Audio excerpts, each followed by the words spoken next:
ابھی جس گیٹ پر ہم موجود ہیں، باقی تو مسجد کوفہ کی فضیلت، مسجد کوفہ کے اعمال یا مسجد کوفہ میں کون سی زیارتیں ہیں، اعمال کو کس طرح انجام دینا ہے، وہ اندر چل کے بتاتا ہوں میں آپ کو۔ یہ سامنے نام دیکھ لیں آپ، باب ثعبان، باب ثعبان، یہ نیچے ادھر بھی لکھا ہوا ہے، باب ثعبان بھی کہتے ہیں، باب ثعبان بھی کہتے ہیں، لیکن ثعبان بہتر ہے۔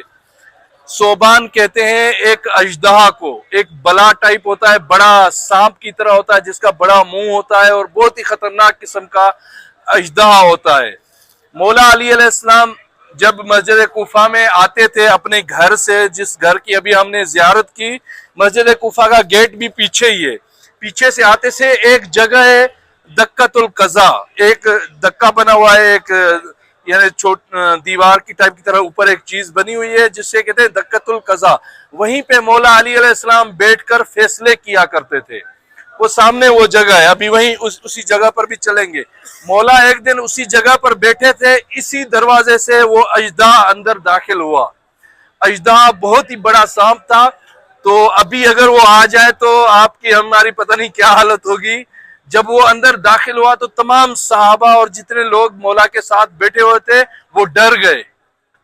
تو مولا نے کہا کہ آپ ڈرے نہیں، آپ بھاگے نہیں، چپ کر کے آپ بیٹھے، اس اژدہا بلا کا آپ کے ساتھ کوئی تعلق نہیں، واسطہ نہیں، اس نے میرے ساتھ بات کرنی ہے اور میرے سے اس نے کچھ سوال پوچھنے ہیں، سوال پوچھ کے یہ چلا جائے گا۔ سارے صحابہ بیٹھ گئے، مولا بھی بیٹھ گئے۔ وہ اصل میں تھا جن، لیکن اژدہا سانپ کے شکل میں وہ وارد ہوا تھا۔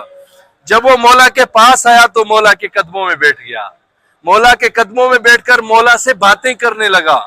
مولا نے اس کی باتیں سنی اور مولا نے اس کو آرام سے جواب دیا، اور وہ چپ کر کے اٹھ کے ایسے کچھ اشارے کیے جس سے معلوم ہو رہا تھا کہ یہ مولا کا شکریہ ادا کر رہا ہے۔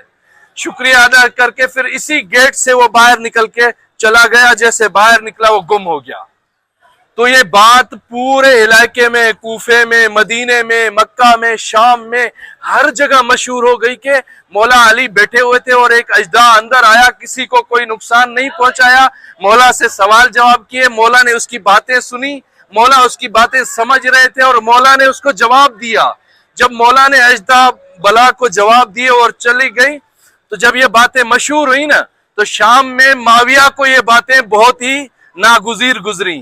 معاویہ نے دیکھا ہر جگہ پر علی علی ہو رہا ہے، ہر جگہ پر مولا کی باتیں ہو رہی ہیں، تو معاویہ نے شام سے ایک ہاتھی کو یہاں بھیجا، اسی ہاتھی کو اس دروازے کے پاس بٹھا دیا تاکہ اس گیٹ کا نام باب الفیل بن جائے۔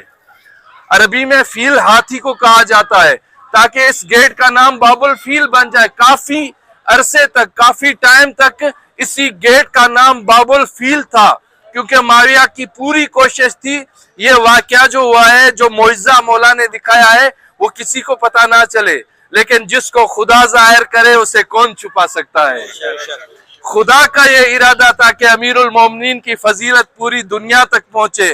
ابھی اتنے 100 سال گزر چکے ہیں، آج اسی دروازے کا نام باب الثعبان ہے، اژدہا والا دروازہ۔ ہمیں فخر ہے کہ ہمارے مولا و آقا امیر المومنین ہے، اور خدا سے دعا کرتے ہیں یہ محبت علی، محبت آل بیت خدا ہماری پشتوں میں بھی شامل رکھے، اور ہمیں اس پہ فخر ہے کہ ہم امیر المومنین علی علیہ السلام کے ماننے والے ہیں۔ نعرہ حیدری! نہیں، جیسے مولا کی یہ فضیلت کا واقعہ بیان کیا گیا، ایسے بلند آواز میں نعرہ حیدری! باواد بلند صلوات۔ سائن والا خوش خیر، طبیعت ٹھیک ہے؟